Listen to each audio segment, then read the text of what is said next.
Nye here. Today we're going to be watching my first Fat Files video, or maybe the second. I can't remember if this is his second channel or his first channel. Anyway, we're going to be watching the Waffle House one because I really love Waffle House. I think it's literally, not only is it like the best, I don't want to say the best quality, but it's like really good value. You always get what you expect in a Waffle House. So I'm really excited to see what he gets into with the Waffle House in this video. And yeah. So, ready to dive in? Oh, please don't forget to subscribe. It helps out the channel a lot. Let's go. Hello, YouTube. Which is better, waffles or pancakes? I will be judging you based on your answer. Please tell me. I prefer waffles. Or French toast.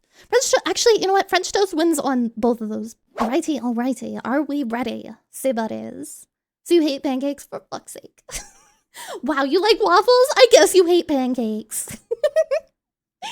Alright. Let's go. I am so fucking ready for this video. I love Waffle House. Okay, I'm just going to be honest with you. I actually debated on which channel I was going to upload this video on because on one hand, we're going over a business and the business model that it has. But on the other hand, this restaurant is basically the Roman Colosseum of the South. And I'm pretty sure if you eat there enough, you actually get a deployment patch from the US military. Fucking hell. Dude, unironically though, the Waffle House is how you know whether or not the storm that's coming is gonna be like legit or not, because Waffle House is the #1 weather service in the South. Regardless, I wore my schnazziest tank top for the occasion. Today we're talking about Waffle House. Okay, just to be completely clear with everybody, I was pretty sure I was not going to get caught off guard because Waffle House is already absolutely crazy. I started looking into it and then found out that Waffle House is somehow connected to the Manhattan Project from World War II. So they... Pardon me? What? Okay, I'll let them continue, because what? They managed to actually surprise me, and we're going to get to it right after a word from our sponsor. Yeah, babe, what's up? Hey, I need a boombox. Okay, I can go get you one. Perfect. All right, I'll go get it now. Love you. Love you. All right, bye. 1 hour later. Where's that boombox that I asked for? Oh, it's right here. I got it for you. Huh? What is this? The boombox. No, I wanted something to play music with. Oh, that kind of boombox. Oh. Yeah, I got this instead. Okay, we'll go to the store and get me a boombox so I can listen to music. Can I keep this one still? I don't care. This video is brought to you by Delete Me. Okay, super simple business model. You give them money, they turn around and they make sure that online data brokers are not selling your personal information online. Okay, here's a... Yo, what did the skit have to do with this? I mean, it's fine, but what did the skit have to do with this? Pretty much anytime you use a free service on the internet and you click that little box that says I agree to the terms and conditions, you've basically just agreed to allow them to harvest as much of your personal information as humanly possible. They then turn around and sell that to online data brokers, and that's how they can afford to offer you a free service. But when you have Delete Me, they go and they monitor all of these online data brokers for your personal information, and then if they find it, they submit all the opt-out forms on your behalf, so they have to take down and stop selling that information. So when you buy Delete Me, you're not actually buying anything, you're just buying your way out of all the negative consequences of all the free shit that you've already gotten. And because they continue to monitor those data brokers, you're buying yourself out of all the future negative consequences of all the free shit that you haven't even gotten yet. So if you want to give Delete Me a try, there's going to be a link and a discount code down below. Let's get back to the video. All right, Waffle House. The story begins with a gentleman by the name of Tom Faulkner. This man graduated from law school at 23 years old, passed the bar, and immediately gets drafted in 1940 in the days leading up to World War II. Because he graduated from college, he's presented with two different options. He can A, go straight into officer training, and that's a 3-year commitment, or he can just be a normal draftee and go in as an enlisted soldier, and that is a 1-year commitment. Now you gotta remember, at this point in time, like 1940, while World War II is currently going on, America's not involved yet. The attack on Pearl Harbor has not happened, and prior to the attack on Pearl Harbor, the American people did not want to go to war. Because of that, Tom Faulkner figures, hey, we're not actually going off to war. I don't want to waste 3 years of my time just being in the military, not actually, you know, fighting a war or whatever. So he chooses to be a draftee. Goes into the military as an enlisted soldier, E1 private. From there, goes off to basic training. As soon as he gets through basic training, the attack on Pearl Harbor ends up happening. America enters the war. He immediately opts to go into OCS training and commits for 3 years. After he completes the officer training course, he actually gets slotted to be a counterintelligence officer, where he does, and I quote, A lot of top secret stuff. You see, my yup. identity must remain mysterious and my mission secret. I cannot reveal it to you. You can actually tell in the interviews that he gave later on in his life, like in his 70s, 80s, and 90s, that he's still not sure what he is and what he isn't allowed to talk about. But he did end up telling us that basically it was his job to try to sneak onto military bases, not as military personnel. So he would basically disguise himself as like a painter or a carpenter or whatever and try to infiltrate a U.S. military base to expose weaknesses within the system to help counteract enemy spies. So he does. That's actually really cool. And I guess it reminds me of what they have like hackers do nowadays for like, I don't know if they do it for the government, but I know that they will have people try and hack in just to find like vulnerabilities. I guess that's like the equivalent. God, that sounds very Zoomer of me to say. That for a couple of years, and then one day he ends up getting orders like, hey, you're going to Knoxville, Tennessee. And he's like, okay, for what? And they're like, don't fucking worry about it, just show up. So he shows up in Tennessee and he's given his orders, and those orders, I'm paraphrasing here, but they're essentially, hey, here's your partner. You two are gonna hop in that truck and you are gonna drive it from Knoxville, Tennessee to Los Alamos, New Mexico. You guys are gonna dress in plain clothes. You're not gonna look at what's inside the truck. You're not gonna talk about what's inside the truck. You're gonna take this map and take that exact route. This route avoids every major city and every major highway. You were going to drive straight there 53 hours straight, taking turns sleeping in the passenger seat and not stopping for any reason whatsoever. And he does this for the next year and a half, pretty much non-stop. And then like 20, 30 years after the fact, he finds out that he was actually hauling the majority of the enriched uranium for all of the nuclear testing and the building of nuclear weapons. Which, as we all know, brings about the end of World War II, at which point he gets out of the military, moves back home to Atlanta, Georgia, starts helping his dad out with his real estate agency. Now he does that for about 10 years, and during this time he ends up selling the house right next door to his to another guy by the name of Joe Rogers, and they pretty much become best friends. Joe Rogers was also an Army veteran. He was actually a pilot that flew B-24s in World War II. When Joe got back home after the war, he did not want to go off to college, so he actually just took the first job that he was offered, being a short order cook at a now defunct restaurant chain known as Toddle House. He worked his way up, becoming a restaurant manager, then eventually becoming a regional manager. And then one day his neighbor and best friend, Tom Faulkner, real estate agent, always looking for the next investment, comes to him and is like, hey, I'm thinking about opening up my own restaurant. I can get the real estate deal going on that side. I just wanted to know, like, if I opened up and bought a franchise of Toddle House, would you be willing to run it for me? Now, at this point, it's like 1954, 1955. Joe Rogers has a ton of experience inside the restaurant industry, and he basically tells his best friend, like, hey, don't open a Toddle House. You should start your own thing. Toddle House's business model isn't that great. If you start your own restaurant, I will help you run it. He then goes off on vacation with his family, and by the time he comes back, Tom Faulkner has already bought the real estate and comes to Rogers and is like, cool, what's the business we're starting? Where's Pancake's house? What? We stop at Pancake's house. And within the span of like 6 months, the very first of what is now the legendary restaurant chain of Waffle House opens. And Waffle House is legendary, probably for all the wrong reasons. I mean, even if you've never been to a Waffle House, you've heard about Waffle House because, well, I mean, Kid Rock got in a fight there. You've got Haley Booth. Wait, Kid Rock got in a fight there? Damn, bro. I'm not surprised I'm not seeing more celebrities get into fights there. Damn. Viral Waffle House cook known as the Last Chairbender. Oh, yup, the Last Chairbender. There's entire subreddits and YouTube channels almost exclusively dedicated to all the fights that break out at Waffle House. I remember the first time I went to a Waffle House, I stretched first, I grabbed a GoPro, I was ready to yell World Star, nothing exciting happened. I just had delicious breakfast at like 3 o'clock in the morning. No, it's literally so cozy though. Like 90% of the time, Waffle House is just, it's cheap, you know, average food. It's not like the best meal you're ever gonna have, but like, it's gonna be good enough, you know, every time. And it's like, oh my God, I fucking love Waffle House, bro. Which is probably 99% of people's experiences, because despite all of the negative PR, Waffle House makes a ton of money and has an incredible business model. Okay, Waffle House had about $1.4 billion in revenue last year, which is about $650,000 per location. And when you take into consideration that each Waffle House is absolutely tiny, that's really impressive. Out of their 2,100... Wait, that's so true. I never noticed that. Every Waffle House is like very, very small. It looks like it's probably the size of the original one. I remember people trying to get the creator of Tekken to get a Waffle House arena. He said he'd do it if it wasn't for copyright. Man, I'm kind of sad they didn't reach out and let him do it, because that would have been so fucking epic. I remember that.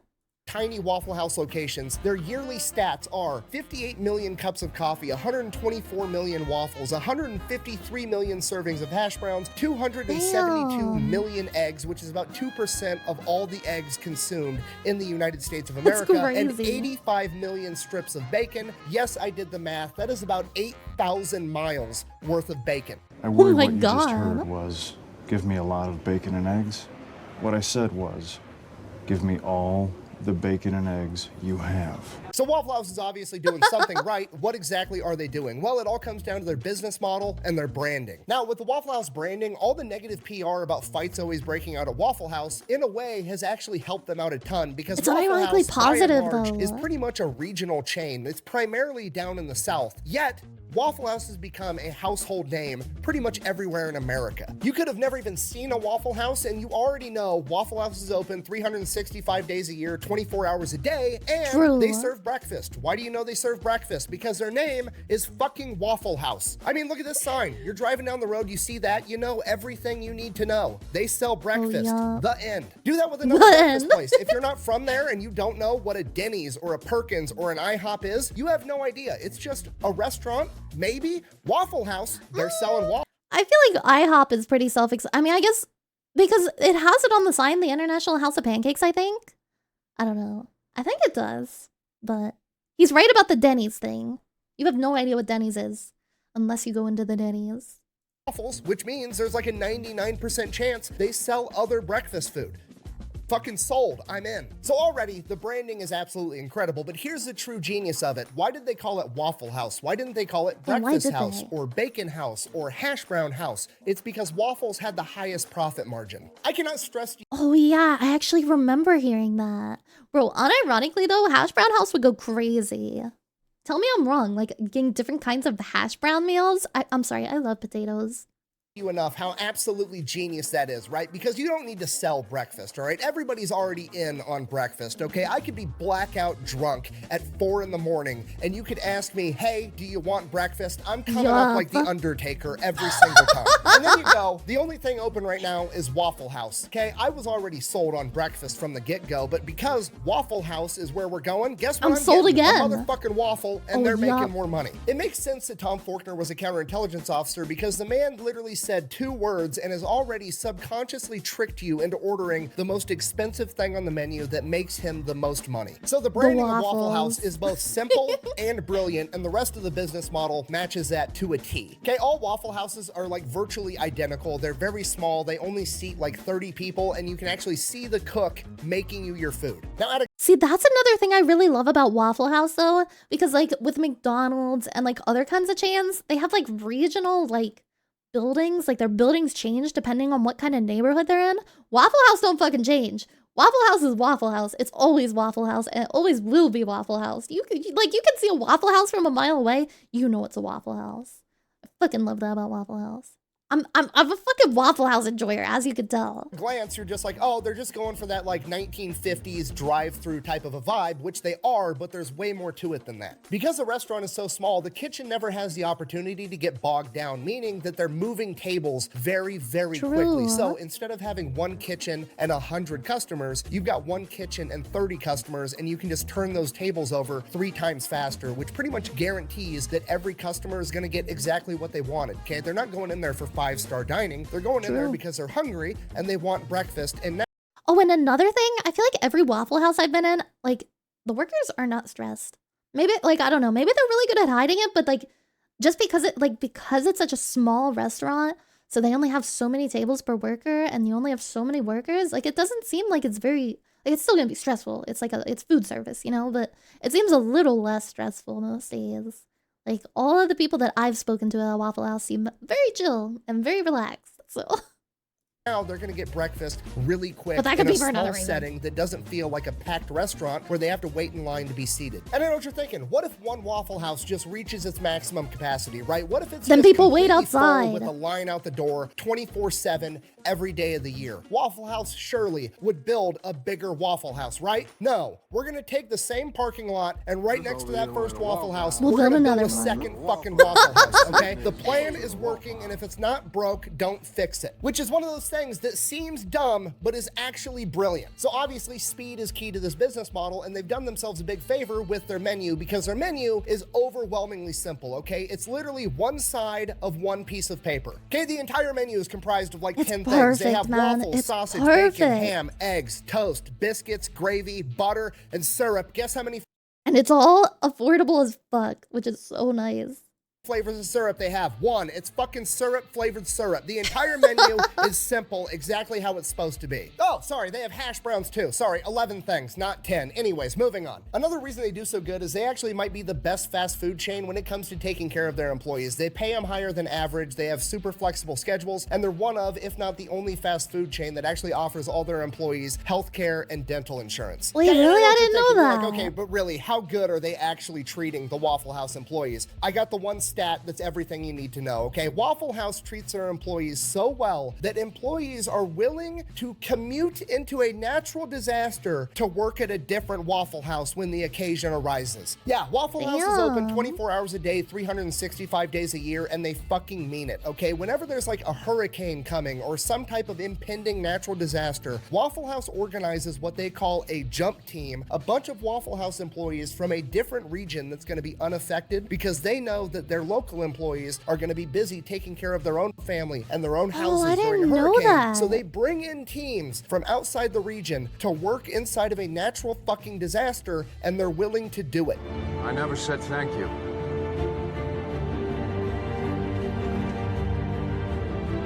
And you'll never have to.